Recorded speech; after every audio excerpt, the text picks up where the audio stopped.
Microphone produced a soft pop. A man's voice came out of the studio monitors. Stand by. 5, 4, 3, 2. Okay. He laughed once, too sharply. That one was good. That was Leonard Briggs. Of course it was. He was the producer working the final broadcast. Let me guess. Dead? They found his tongue in the talkback speaker. Silence settled over the room.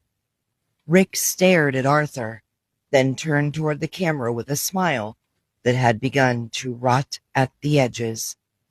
Folks, if you're just tuning in, Arthur Vale has brought us a charming little bedtime story about a man whose tongue was apparently removed by bad acoustics. Stay tuned